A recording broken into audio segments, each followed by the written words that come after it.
Welcome to the Fantasy Sanctuary. You thought you weren't getting the emo cowboy today because of Hurricane Barrel, and I'm here to tell you that's a barrel of laughs because they can't keep us down. We have Neil Orfield on today. Gonna rip a BBM, talk some 2024 best ball, and just have a dang old good time. Thanks for joining. Let's get into it.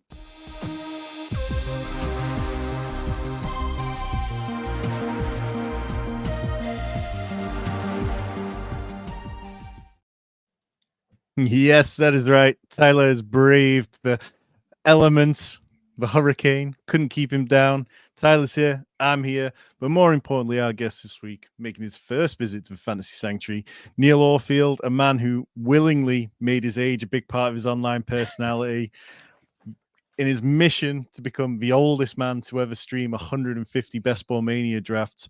Kind of at the halfway point now, Neil. Are you regretting it at all? A little bit. I am regretting it just a little bit. And Pete warned me. He warned all of us. Like it's too many streams to do throughout the summer. Partially just because I've been a little bit like really busy and tired recently, so it's made it a little bit tougher. Like for a while, I was like, I'm chugging along. I'm well ahead of pace. I feel great. And then last week, it was like I was so busy. We built a patio. We threw a party. I was not sleeping well, so it was just like the combination was like I ended up only doing one stream last week, and now suddenly you see how fast it's feeling. I'm feeling way behind, a little bit overwhelmed now, but ultimately I love doing the streams, so I don't have major regrets. It's just maybe I'll have to do a marathon stream at some point to catch back up. Yeah, because I was going to ask you, like, how early are you hoping to be finished? Because I know a big part of your in-season stuff is DFS. It gets really messy if you still try to best ball draft and stream in that final week, as you start to have to write your week one previews and everything like that. So obviously BBM is filling fast. So have you got an idea of when you'd like to be done by? Not exactly. So my wife and I have multiple trips planned. So we're going on a trip with my family end of July. And then we're doing another trip probably late August. So I'm kind of thinking, just based on the fill rate, I might actually need to get it all done before the end of August. So sort of shooting for mid August, before we take a trip late in August. I think I'm going to try to finish it up then. So yeah, I've got my work cut out for me. Huham says I didn't need to do a 24-hour stream. I don't think I have a 24-hour stream in me. The age bit, it's mostly a bit, but there's also some truth to it. I'm not a young man. I can't be doing 24-hour streams. I guess Felix didn't. Yeah. He's not that much younger than me, but I'm just not that interested in that, I guess. I think it comes down to how many energy drinks are you willing to pound. Yeah, I'm not that willing. All of them. No. I mean, Tyler, you did about 5 hours of streaming last Friday, didn't you? I do that. Like, I've done that. Yeah, and I'm not gonna lie, like you get a little tired. I mean, I gotta admit. Now, I was drinking, so if I was slamming coffees and energy drinks, it might be a different thing. Speaking of which, Neil, I'm so glad you could join us right before your bedtime, right after dinner. Really appreciate you making time. That's funny. Except I'm a major night owl. Like, I'm trying to cut back now. I've been on like a 3 a.m. to 11 a.m. kind of schedule. And I'm trying to cut back to like, maybe I'll try and wake up at like 9:30 a.m. So the old man bit doesn't work from a schedule perspective. I'm just such a night owl. I have trouble going to bed early. Actually, I'm going on Davis Maddox stream tomorrow. And he initially was like, yeah, do you want to come on in the morning? And I was dreading like going on the stream at 10:30. Thankfully pushed it back to noon, but it was like going on a stream at 10:30 sounds so awful to me. I can't do it. So it's hilarious. Like, what? Obviously, we've talked about the negative side of it, but like, if you were to talk about like what's been like one kind of surprising positive that you found from doing all this, from doing all the streams, I guess. The willingness of people around the industry to come on the stream. Like I don't think I've had a single person say no. I've had some people say like, I'll do it in a month or so. Like I'm not really getting into NFL right now, so I don't want to do it right now. Haven't had a single person be like, no, I'm not going to come on your channel. And that's pretty cool. Just the how willing everybody is to support each other is very cool within this industry. And several people have come on. I mean, Tyler has been like, hey, last minute, do you want to come on the stream? He's always down to come on if he's available. So a lot of people who are very supportive within the industry. And yeah, I love that about Tyler. He's always a great guest too. Yeah. Fantastic. No, you're saying.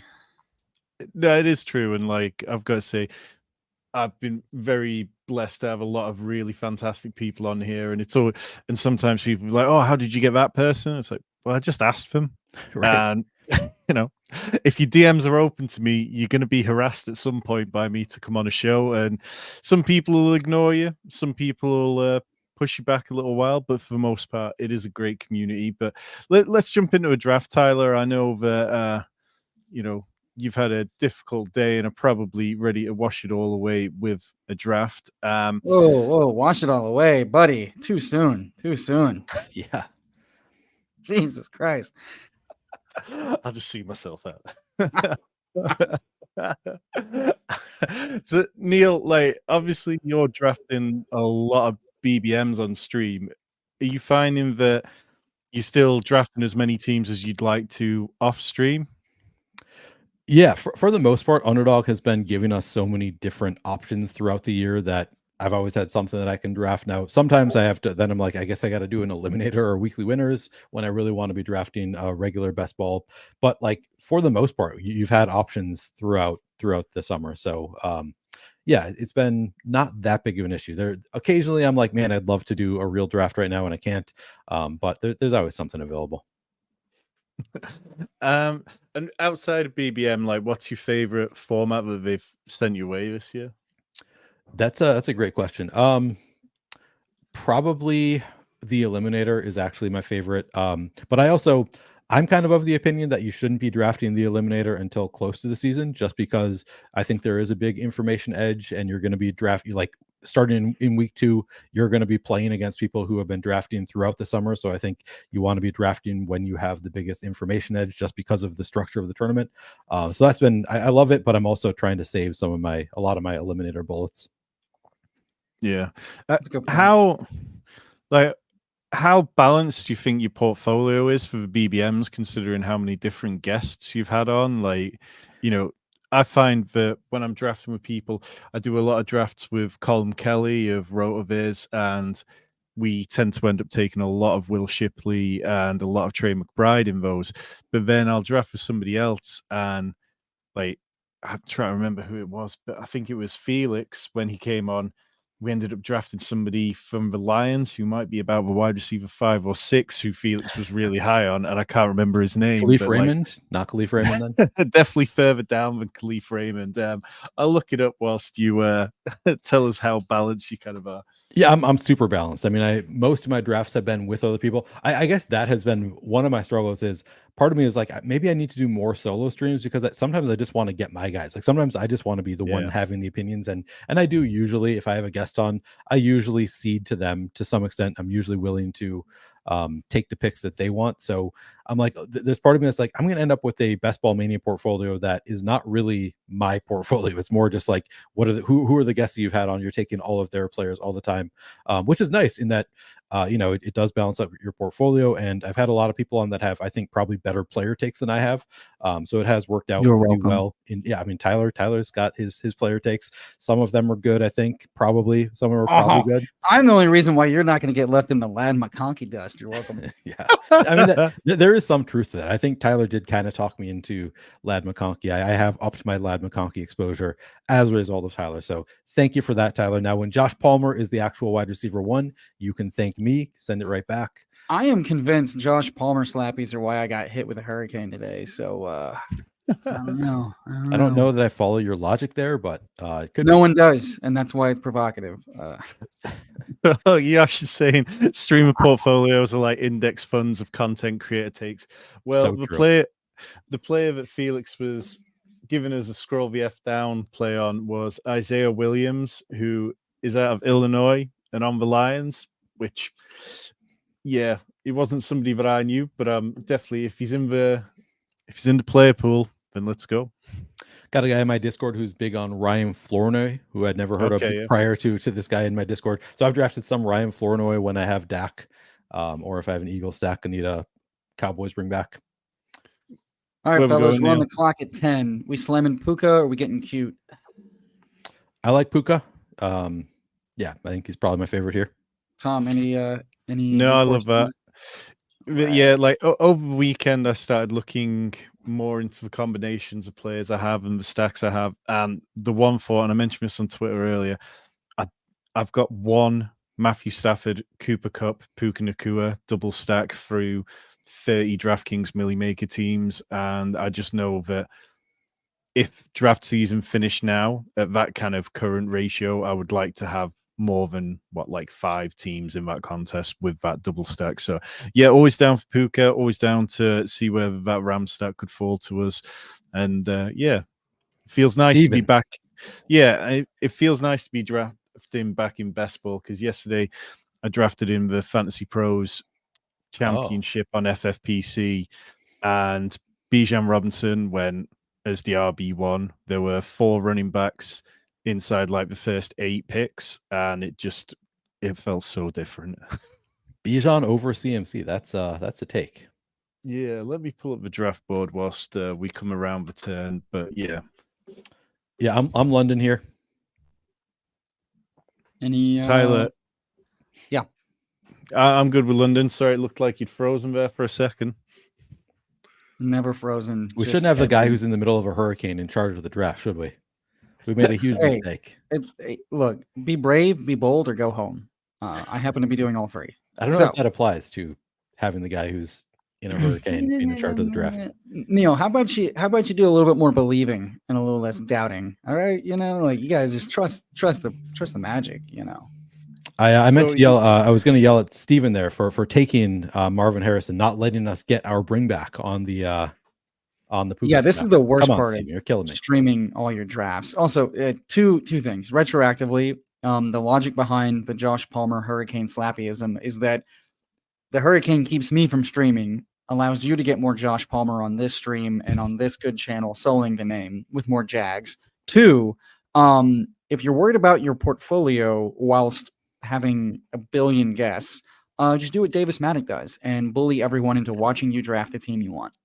Yeah, that is pretty funny. Before we move on, though, just quick couple of shout outs to George, joined us as a YouTube member today, and Purple Yosh. If you want to be like them, hit the join button down below. You'll get access to all my Underdog rankings, DraftKings rankings, get access to 40% discount off all Spike Week products. You get access to Rich's 200-page rookie guide, his dynasty rankings, his dynasty trade calculators, loads of good stuff. And make sure you hop into Discord. But just going back for just one moment to this Fantasy Pros Championship. So at the 102, Bijan Robinson went, Christian McCaffrey at the 103, Jahmyr Gibbs at the 105, and then Breece Hall at the 107. Is this a running back premium league? Apparently so, but no, it's a tight end premium. It is a redraft contest rather than best ball. Start 2 running backs, 2 wide receivers, and 2 flex. But yeah, I'd looked at ADP, but I wasn't ready for the running backs to go quite like that, to the point where I think Pacheco went at the 212. And I just need to stay in the best ball streets for a good while yet, and I'm not need to worry about those redraft running back takes. But maybe you can take advantage of those kind of streets to some extent. Like, those are the streets I want to be in. Yeah, I mean it's kind of like the polar opposite of like wide receiver avalanches, though, isn't it? True. So much as you can kind of fall into that trap of going, okay, well, I don't really care because I like the running backs from pick 70 through to 120, 130. So I'm just going to hit those. But when they start going in round 5, then all of a sudden, if you're still going, oh, I'm scooping wide receiver values, it's a tricky balance for sure. Yeah, you got to change your mindset. I've been struggling, so I've done some drafts on DraftKings recently. And the struggle for me is quarterbacks. Like I did several, like 3 drafts in a row where it was like, I'm taking my players and like, I have an expectation for where the quarterbacks go, and the quarterbacks go like 30 picks ahead of ADP, like just like a quarterback avalanche. I'm like, oh my God, now I'm like reaching 30 picks for my late round quarterbacks just to make sure that I have a few. I don't know. Has that been your experience, Tom, on DraftKings in general? Because it took me off guard. A little bit. I think you very much get used to it over there. It's never particularly fun. The drafts definitely get wild. And when you're streaming, it's something you kind of always have to keep an eye on. But I'm building more 3 quarterback rooms on there than I have done in previous years. And I think I'm just generally comfortable. You know, you get to the point that we'll make this pick. Who do you like here, Neil? I'm never Pittman. I like Higgins. I like Flowers, we could go Flowers and go early Lamar. Cooper would be Works. fine. Yeah, I'm good with either of those, Tyler. Let's mix it up a little bit.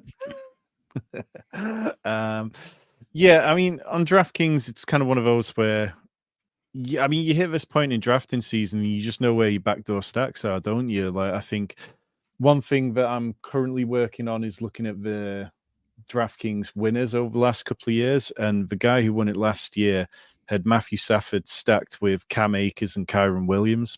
And he did have some other stacks, but like, just try to be like, okay, well, if I can find pass catching backs to stack with my quarterbacks on that platform, maybe it's all right.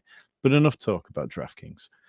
We are one pick away, and we've got Puka Nacua, Drake London, Amari Cooper, T. Higgins, George Pickens. George Pickens goes off board. I mean, I'd be fine with Sam Laporta slipping a bit past ADP, but I also like Christian Kirk.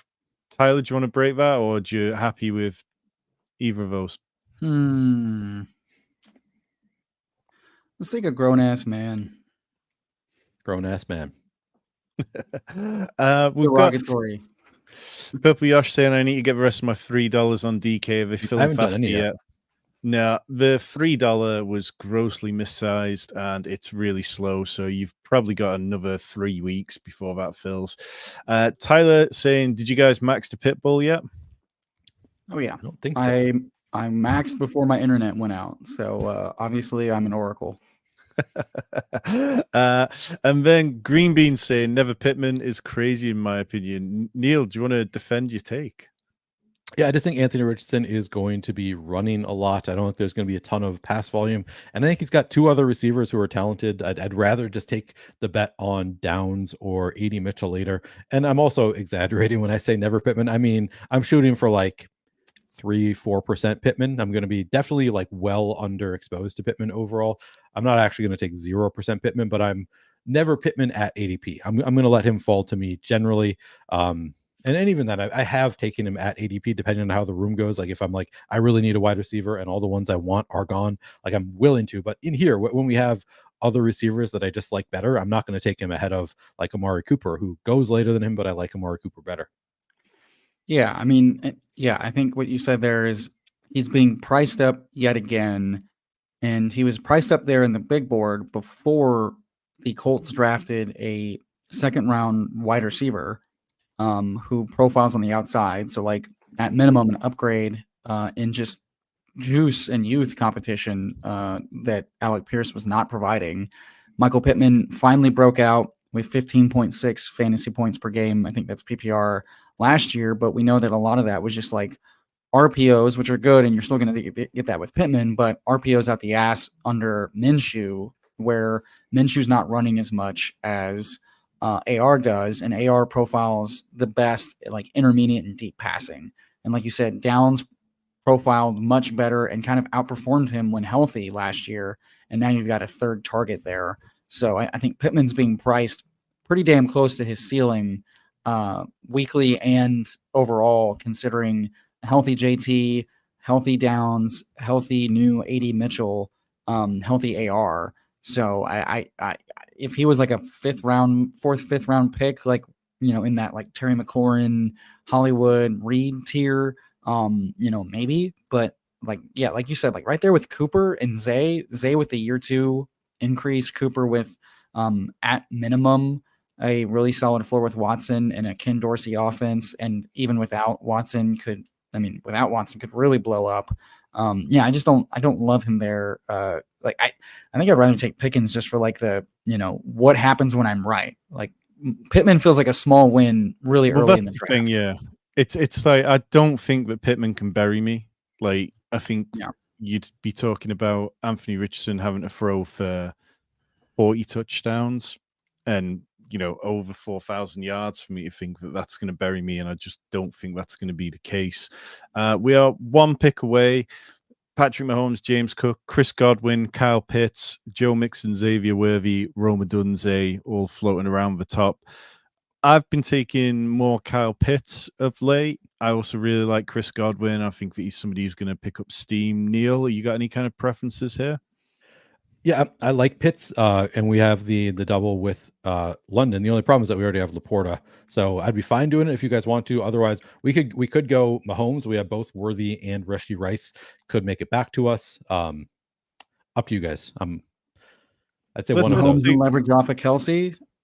Yeah, let's take Mahomes. I think, I don't think we've drafted Mahomes on any of our streams, Tyler. Fine with me. Sorry, homie in the 11 Yeah. hole. I was not trying to do that, Stephen. I did not realize that he had taken Kelsey and was that close to just getting the awesome stack. So we just got revenge on Stephen without even trying to. Yeah, I was cognizant of it, but I do as my guest requests. You're still blaming me. That's fair. When in doubt, blame Neil. Neil, which way are you leaning on Rice and Worthy at the minute? Like, I was taking much more Rice when his price was cheaper, but now they're kind of getting closer. It feels like there's much more of an argument to be made about which way to go. Yeah, it's really tough between those two. I probably go Rice. Just be like we've seen it from Rice. Worthy is a rookie, and you make pick Tyler. Tyler feels pretty strongly that it's Worthy. I'm okay with going Worthy. I mean, there's still a chance that Rice misses 2 to 4 games that can impact how fast he starts. And I just like Xavier Worthy presents like just a huge, like if we're not doing Kelsey, we're making the bet that like one of these guys smashes super hard. And I just think it's much more likely to be the rookie that Reed compared to Deshaun Jackson and Tyreek Hill rather than Rice, who I think is a solid, fine, good player. I'm glad we had our choice between the two, but I think if positive news either way, is gonna steam up these players.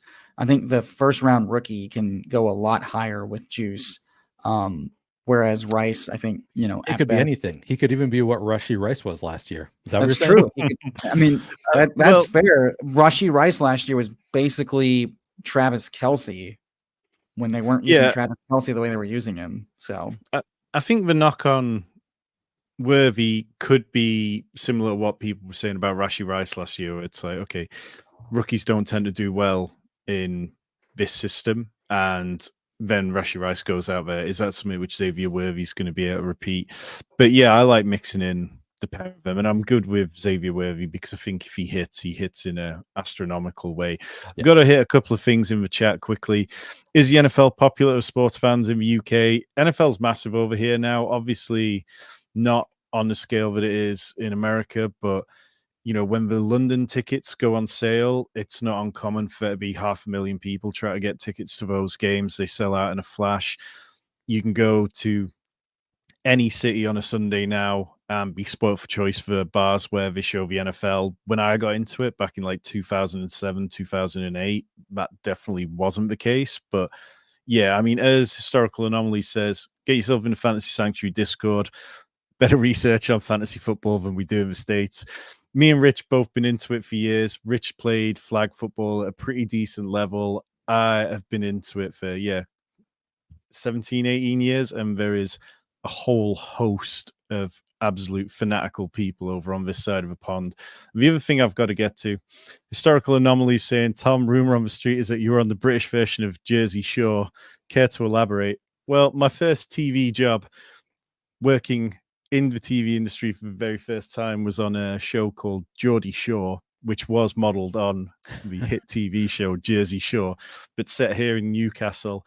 And I mean, look, you're on YouTube. When this show ends, just Google Geordie Shore. That's spelled with a G, not a J. And it's an interesting show. Some stuff that happened on there I can't talk about for legal reasons, but it was an experience.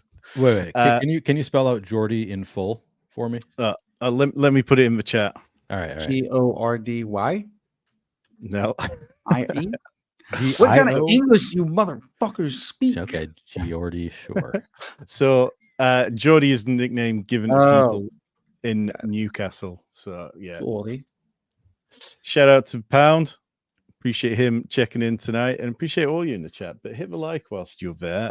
We're 2 picks away, coming up on our round 7 pick after I completely sidetracked us there.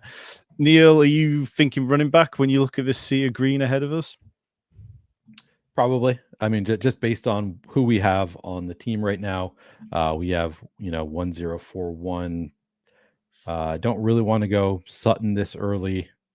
So yeah, I think running back makes sense on this team. I'd be fine with David Montgomery. Oh, we get a little stack. Going on. Oh hell yeah, 82 Yummy. feels good.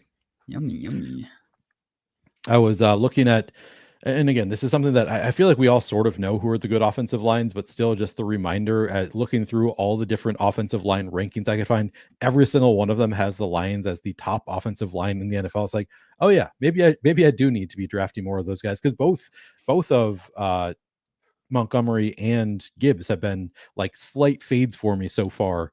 And I think that's kind of a mistake. I think they both have mega upside if the other one gets hurt, or even if they don't, they're going to be pretty good. Yeah, they also have just mega upside if, whoever gets the 3 red zone carries in a row in any single game, especially if that happens in the finals. Yep. Yeah, I think when it comes to David Montgomery, like, he was somebody who, as a group, streamers, we were all kind of down on him. But like, when you look at the fact that like last year he had 17.3 touches per game, even missing time and bits like that, he was good last year. He had more missed tackles forced per game than Gibbs did, which is what you kind of might have expected. So I'll stop talking though, because we're back on the clock. Jalen Warren, James Conner, Jonathan Brooks already in the queue. I have this feeling that Tyler likes Jalen Warren better than James Conner, better than I'm just correlating with ADP. I'm good with either of these guys. In fact, probably I lean Conner over Warren, especially if we're going to get unique versus our sharp slappies. But make the call, Neil. Connor, great. I like all 3. Honestly, that trio is just so good. I'm into it. Love it. Yeah, I just knew. I knew both were like bringbacks in different ways, and I don't mind going. Hey, what if Connor gets all the work and Warren gets half of the work in week 17? What happens then? Oh, we leapfrog all of the leg up subs. I like the thought of that. Also, James Conner, I was listening to Pete's stream earlier, and he was saying that he thinks James Conner gets steamed up. I think he's right. I think James Conner, just like all of the buzz has been so good for James Conner. And honestly, the buzz has got me drafting more James Conner. It's been sort of a blind spot for me because I've been like really wanting Trey Benson to be a thing, but I'm not sure that Trey Benson has that much standalone value. So he's mostly just a contingent bet, whereas I do think that James Conner is just going to be in a great offense. I think he's talented enough, should have opportunities. So I like the pick. Yeah, and I think the beat was kind of, and the beat there is, wishy-washy, but the coach speak from the coach himself before draft, after draft, whatever. We love James Conner. James Conner's our guy. This is just a health thing. He's an exciting 3rd round rookie, but this 3rd round rookie has never carried a full workload. And the beat's like, we don't expect Conner to miss. Like, if he misses time, Benson has a chance to step up, but this is Conner's backfield this year. Benson is at best, getting a chance for next year, to fill in if, when Conner walks away. But so it's like, okay, if Conner misses 2, 3, 4 games like he usually does, but none of them happen in the finals. Cool. He's back to cooking with gas. At that, we're getting a potential workhorse running back still within that prime of pass catching upside with goal line usage and offense we expect to be really, really good. I like that a lot. Like you said. And then just to this comment, that was big board before suspension news and before they drafted a 1st round wide receiver, before they brought in Hollywood Brown, and before and after Kelsey's like retirement thing. Like, oh, if he retires, Rice is getting all the work. So like there was a lot propping him up there. I get that. I also disagree with that because we see a bunch of rookies going early. So that doesn't mean, God damn it. All right, what are we doing here, guys? I'd be fine with Josh Palmer. Is Rashid Shaheed available? I think Rashid Shaheed is going super early these days. All right. Yeah, he went at 99. I'm fine with Palmer. I'm not saying we need to. I would go Palmer or Javonte Williams would be my picks. I'd rather Joshua Palmer than Javonte. Yeah. And I know Tom said that he bought in with Gretsch on Javonte for a little while. I heard Tom say that he's out on the Javonte train. Sounds like you guys both. You were in briefly and now you're out. Yeah, I kind of forced Tyler's hand on a couple of drafts and said that, Gretsch is such a smart guy. Yeah. I hate to be pushing against smart people whose opinion I respect, but the builds I did with Javonte Williams just didn't feel good. And I know that a big part of best ball is getting comfortable being uncomfortable with certain player takes and certain builds, but I wasn't a fan of it. I think that I prefer adding Broncos later on because I just don't think the Broncos offense in general is going to be good. I don't think it's going to be particularly fruitful for fantasy. And if I'm pegging on a backdoor stack with Bo Nix and Marvin Mims or Troy Franklin or Audric Estime, then that's so much more palatable than going Javonte Williams in a range of drafts where I like loads of running backs. Who do you like in this range? Do you like Singletary or Brian Robinson? Who's your guy? Brian Robinson's my guy. He's my second most rostered running back. I don't want to get sniped, guys. Come on. Are we all in agreement? I like it. For me, it's a two-part play. One is that I think that Brian Robinson is just a good, reliable running back. You know, I think he's averaged 4.1 yards per carry over the last couple of years. He is better in the passing game than he gets credit for, but he's also played with terrible quarterbacks. The one knock against him is that the offensive line looks bad. They only spent one draft pick on the offensive line. But part of me thinks that's why Ben Sinnott's there. Ben Sinnott's going to be, he is a good blocking tight end, and I think that he can help with that. But I don't have any faith in Austin Eckler. Like, his stats have all trended downwards for multiple years. And if you're talking about a no-huddle offense like Cliff Kingsbury uses, it's going to be the first down running back who stays on the field more often, and that's Brian Robinson. So, yeah, I'm approaching the point where I'm going to have to ease off a little bit because I'm kind of up at about 25%, and that feels a little too much for an offense that could be iffy, perhaps. But, yeah, I mean, Neil, who do you like in that area? So part of the reason that I have been back in on Javonte is, I mean, Gretsch obviously has a big part of it, but I've been a little bit scared off of Brian Robinson just because of the offensive line. Looking at the offensive line rankings of the three that I look at, and those are Brandon Thorne from ETR, the Fantasy Points guy whose name I'm now forgetting, and Mike Clay, all did offensive line rankings. They have the Commanders ranked 32nd, 29th, and 21st is the best of the three in terms of where the Commanders go in offensive line rankings. Whereas the Broncos, it's 17, 16, and 8. So kind of like top half of offensive lines. So I've sort of been more on, I've been kind of breaking the tie toward Javonte of those two. But I also had been super in on Brian Robinson and out on Javonte. So I kind of ebb and flow. It's kind of like, okay, I should probably get more exposure to Javonte because I have so much Brian Robinson already. I know my guy, Derek Brown, loves Brian Robinson. So I'm happy with either. They both feel like pretty high floor picks to me.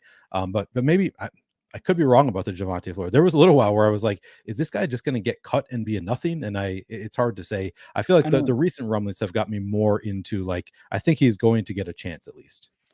Yeah. Just when you start throwing 3, possibly even 4 different backs into the mix, and I know some of them have no draft capital and, like, you know, they're completely different prospects, but Sean Payton has his guys and Javonte Williams isn't one of his guys, and they've drafted, you know, they've given running back opportunities to 2 different guys for 2 years running. So I don't know, maybe that's the one that hurts me, but I think I'm just willing to accept that risk on it.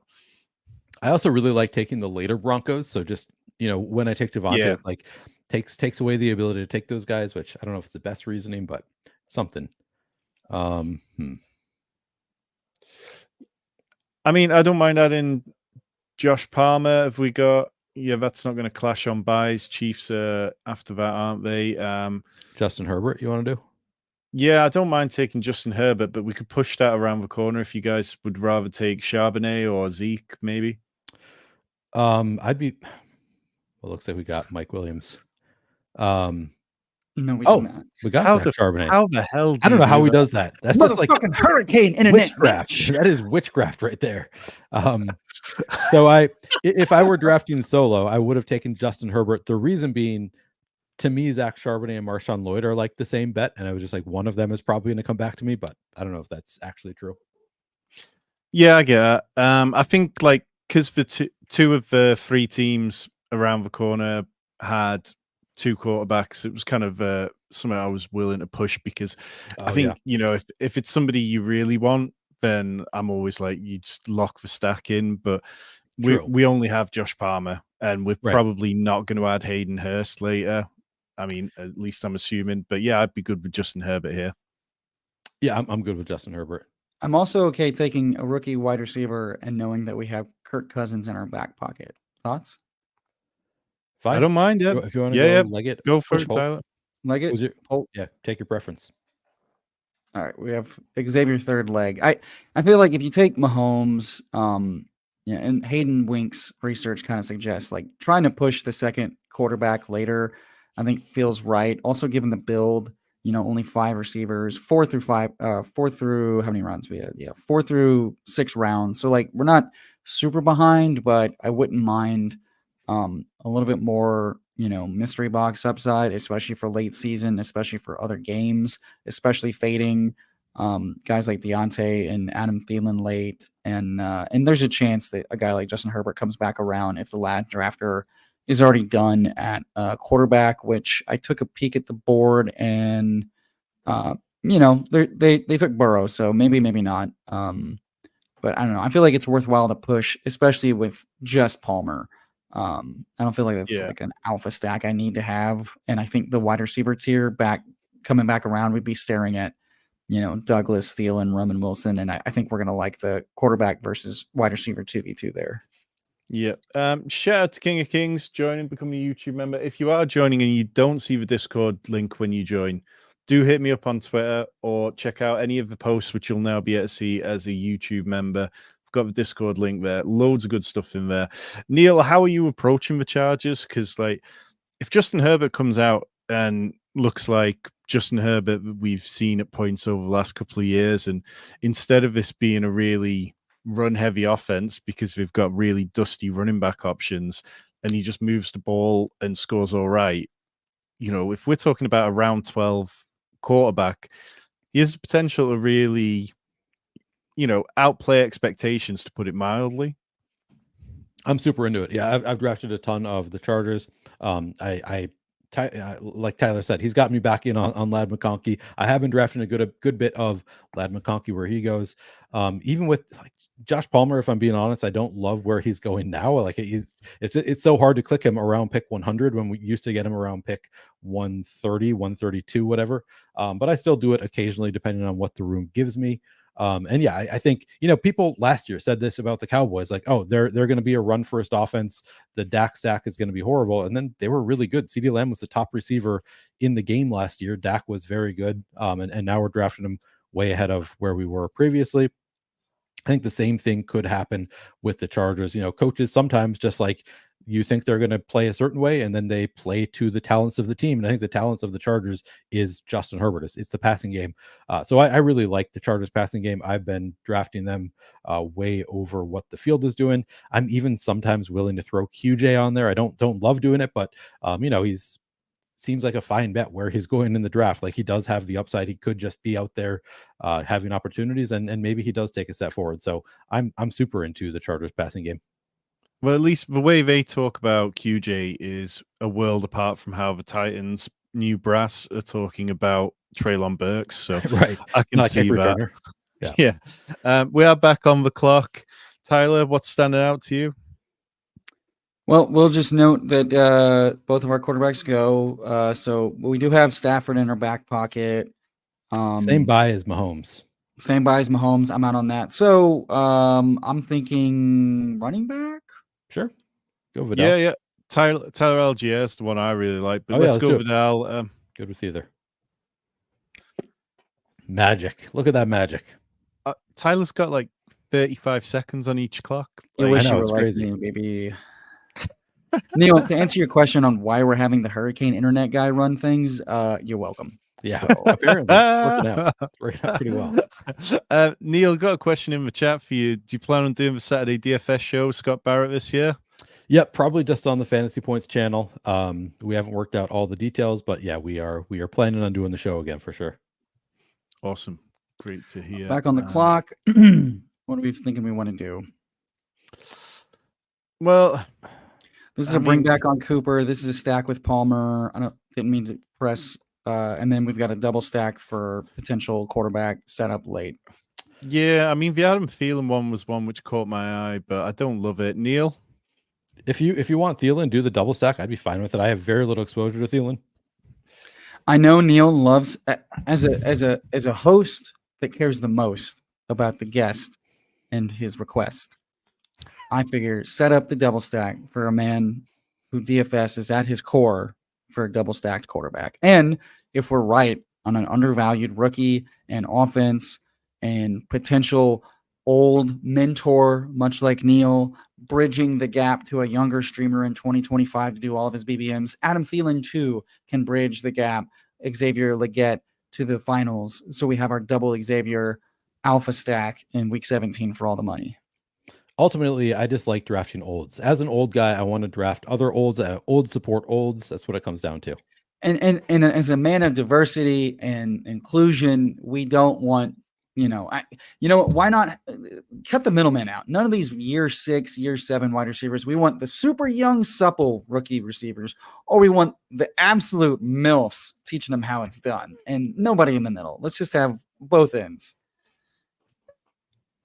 I mean, sometimes there's just no need for me to follow up on anything like that. Tyler's got you covered. Yeah. I've got everything covered. Yeah, and particularly after last week's 4th of July opening address, it's just chef kiss. So, Tyler, can you recap our team as we kind of round out for round 14, please? I would be delighted. We are going into exiting round 14, going into round 15 at a 1-5-7-1 build. Patrick Mahomes after ADP. Awoo. David Montgomery, grown-ass man after ADP. Awoo. James Conner, Brian Robinson, Zach, nice glass of Chardonnay after a hurricane day. Tyler Algier. At wide receiver, we have Puka Nacua. Drake, please do it this year, London. Amari, he can always do it, Cooper. Xavier, why not Worthy? Joshua, why Palmer? Xavier, third Legette. And Adam, bridge to the rookie Thielen. And an alpha grown-ass man at tight end, Sam Laporta, after ADP. Nice. Neil, how do you kind of see this build rounding out for the rest of it, like in terms of quarterback, tight ends, wide receivers, and running backs that we might need from here on out? Yeah, this is probably just a 2 quarterback build, mostly because we don't have that many options later on that we want to take. Probably just 2 tight end build, I would guess. If the Valley comes to us and we really want a tight end who's coming in the last round, maybe we do a third. But typically, if I'm taking Sam Laporta, it's going to be a 2 tight end build. Typically, if I'm taking Mahomes, it's going to be a 2 quarterback build. We started pretty late with the running back, so this could even be a 7 running back build. Could be 2-7-7-2, 2-6-8-2. At this point, I think we can kind of play the value. 2. Yeah, I mean, we do have Connor and Montgomery and Robinson. Like, those are very good early season running backs. Yeah. I feel like we can let the value come to us in this one. I agree. Yeah, so we're a pick away. It's Aaron Rodgers, Rashad Bateman, Geno Smith, Michael Wilson. Bryce Young's a little bit further down. I feel like we can push him around the corner, though, considering we've got the double stack, unless Deontay's on the corner. I like Khalil Herbert. I love Khalil Herbert. Yeah. We also have a little Seattle correlation. So, I like it a lot. So, I mean, Bryce Young at the next pick, Tyler, or are you thinking that we just push him and nobody's going to want to draft him because outside of the Deontay drafter, who's going to want Bryce Young? Well, let's check on the old Deontay drafter. That's Frank. He's stacking, so yeah, I think we get our double stack quarterback. I think because if we're gonna fuck around with one position, I think it's tight end, not quarterback. I think we can all agree on that. Yeah, that works. Yep. I say we just do it. Especially because the only tight end I wanted there was Jonnu. Double bye week. Oh, Neil is rolling in his grave. May he rest in power. Who has a double bye week? Travis Kelce and Jonnu Smith. Oh, Steven. Big mistake. That's what I was hoping. Big mistake. Yeah, I like Jonnu in that build. I like it. Done at quarterback, and then we have flexibility to kind of play. What are we at? 2-6-7-1 builds. Yeah, obviously we just decide who provides more value there: wide receiver, tight end, or running back. Probably receiver, tight end. But we'll see what falls. Yeah. In terms of what's coming up on this channel over the next week or so, we've got Wednesday, Dwayne McFarlane coming on for a DraftKings draft, which will be a lot of fun. Dwayne's always fantastic value when he's on. Next Monday, currently TBC on this channel. Rob Coakley on the week after that. Got Mike Leone on for a special early morning draft a week on Wednesday on DraftKings. Mike, not down for the usual time, but happy to jump on first thing, sort of 9:30 Eastern time, I think, on a week on Wednesday. So do hit the subscribe button if you haven't already. Neil, who have you got coming onto your channel over the next week? I mean, like you say, you got time to start picking them up.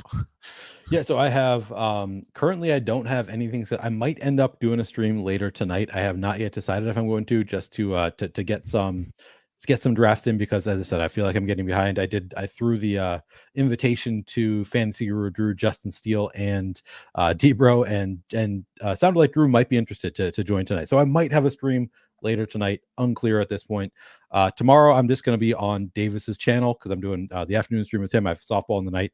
Wednesday I'm going to have Billy Jones during the afternoon, and then at night going to have Nez from the Bad Bros is going to be my guest on my podcast, the Playing for Keeps podcast. So that's all I have planned for right now, but really excited about what I've got coming up. Killer lineup, love it. So what, we got 2 picks left. Bryce Young locked in. The tight ends are kind of going. Neil, who's your favorite tight ends who are left? Because we are going to need one more. Tyler, I don't know if you can show us the tight ends that are currently there, but it doesn't feel particularly pretty. It does not. What are you talking about? Look at all these sexy names. Yummy. Yeah.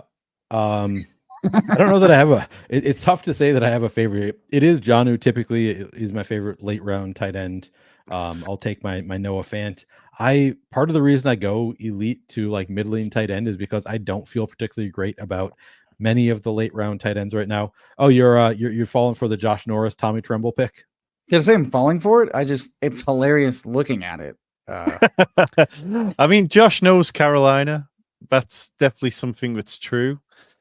But yeah, I don't know. I mean, give me the choice between Tommy Tremble and Jatavian Sanders, and I'll bet on the athletic prospect who hasn't done nothing in the league for a couple of years. If you want to do Tommy Tremble, we could. I'm totally joking. So it's Juwan, right? I'm fine with Juwan. Yeah. Or do we have a wide receiver here? We just have to have Dortch stacks with Connor. Thoughts? I like Dortch. Sure. Yeah, I like Dortch. Okay. If you think we're okay with just 2 tight ends on this build, which fine, we'll check it out. Jeez. How did you do that? That was like 10 seconds late. You're never late. You're just giving it time, Neil. You gotta get in touch with your inner clock. I'm done looking at these names. So, I mean, the only concern there is that Juwan Johnson, if he does miss time, might not be back on the field of week 5. But True. I think his that you can't. From my medical scouting, what we know now, he's at worst risking missing 2 to 4 games. Okay, I can live with that. Greg Dortch. Sure. I'm good with Greg Dortch or Colby to stack and correlate. What do y'all think? Running back doesn't seem like anything we want to mess with. Yeah, no, I'm good with it. I mean, I'd lean Greg Dortch. Short King Summer, dude. Hell yeah, love that. Just think, he's got a nice defined role. Colby Parkinson, really. Much like, how often is he going to hit our much like a hog in gray sweatpants, he has a really well-defined role, and we just can't stop appreciating it. Well, Tyler, recap it for us. Finished with a 2.682 build. Everything felt so, effortless, if I do say so myself. We got Patrick Mahomes skinny stacked, Bryce Young double stacked. Neil is finally happy he built a team with me double stacked quarterback. Running back, we have David Montgomery, James Conner, Brian Robinson, Zach Charbonnet, Tyler Algier, Khalil Herbert. For the bit, Neil, always a great pick. Wide receiver, Puka Nacua, Drake London, Amari Cooper, Xavier Worthy, Joshua Palmer, Xavier Legette, Adam Thielen, Greg Dortch, and at tight end, Sam Laporta, and please get healthy soon, Juwan Johnson.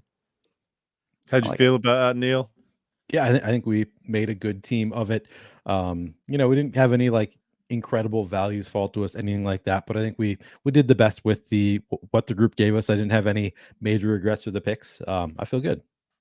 Yeah, it's kind of one of those teams that, like, if this team did some damage and kind of got into the playoffs, you just be like, I just don't remember really drafting that team at all. You Right. come back and watch the video and just go, oh, okay, yeah, that felt right. That was all right. Tyler's wizardry, yep, everything checks out, and just a good if that team. team wins, we are getting called rigged so goddamn hard, guys. That is true. Oh That man, is true. so bad. Delete the stream. You know what? Okay, I'm gonna let me get serious for a moment. Chat, Neil, Tom, you want to abuse the clock? Get yourself 3 extra seconds. And I was doing this in the 15-second clocks on stream where I was getting maybe 5 seconds. You start fucking with the queue, the platform goes, whoa, okay, come on, figure out what you want. And so if you just drag players, you give yourself an extra 2 to 3 seconds because you're dragging, so it doesn't know who's in the queue yet. So you want to buy yourself a little extra time. Your guest is kind of lollygagging. Your co-host is vamping about Geordie Shore.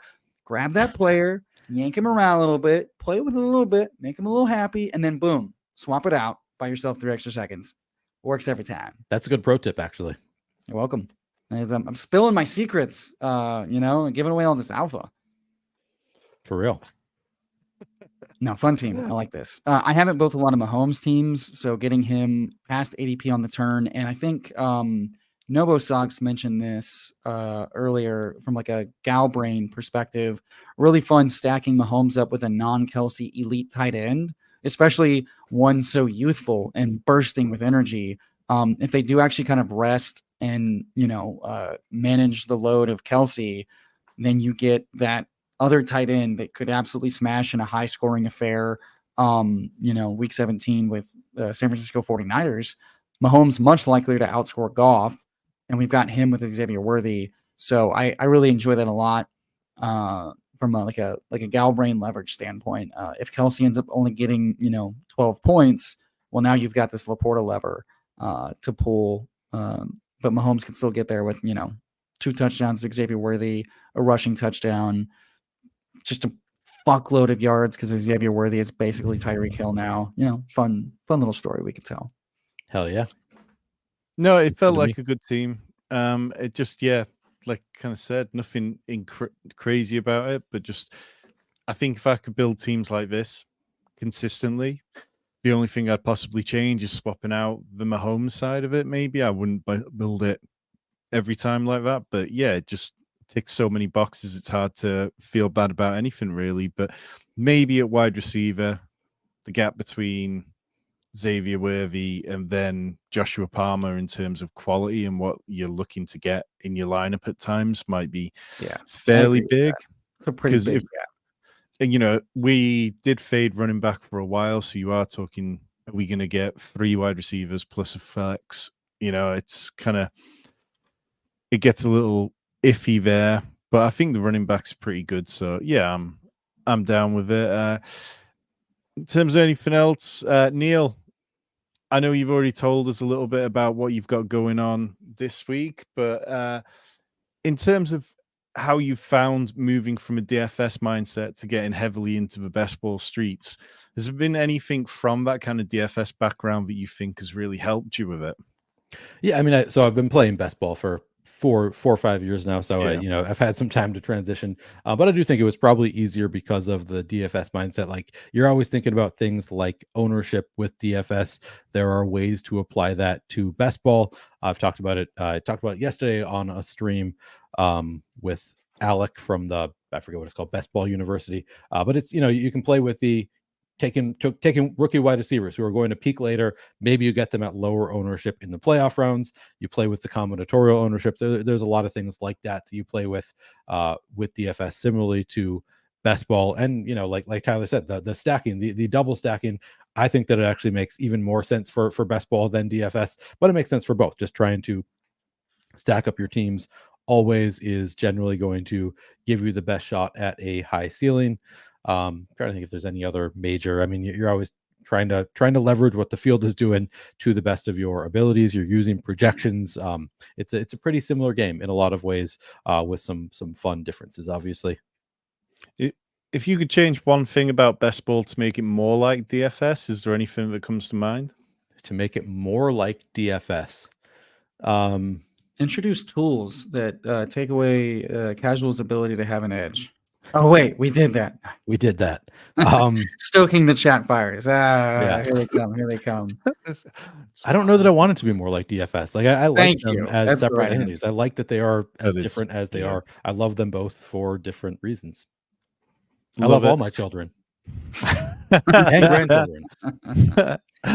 Tyler, I've neglected to ask. You're a man about town in the best ball streets and the best ball streams these days. You got anything going on this week? Neil, we just take it one day at a time. When the Mother Nature is trying to take us down and send us packing. So, no, I don't think I have anything on the agenda this week. I'm sure someone will come asking, sniffing my DMs, trying to get up in these best ball streets. I can't tell if he's looking at me right now. You know, 'Cause I'm usually the guy who comes calling. Yeah, it's true. No, I don't. Yeah. I don't think I have anything on the agenda, but I haven't actually had the time today to double check my schedule because I've been up since 5 a.m. Taking down trees, moving limbs, putting up fences, and trying to get my generator and other things cranking along. So I don't think I have anything this week, but stay tuned on my Twitter and see if anything pops up, spontaneously as it do. What a man. Well, I will be back on Wednesday for DraftKings with Dwayne McFarland. We will be back next Monday. Go and check out Neil's channel if you're not subscribed already, Flannelverse. It is linked in the description down below. Absolutely love watching Neil pop up on YouTube constantly with a great range of guests. Really appreciate you coming on tonight, Neil. We'll be back.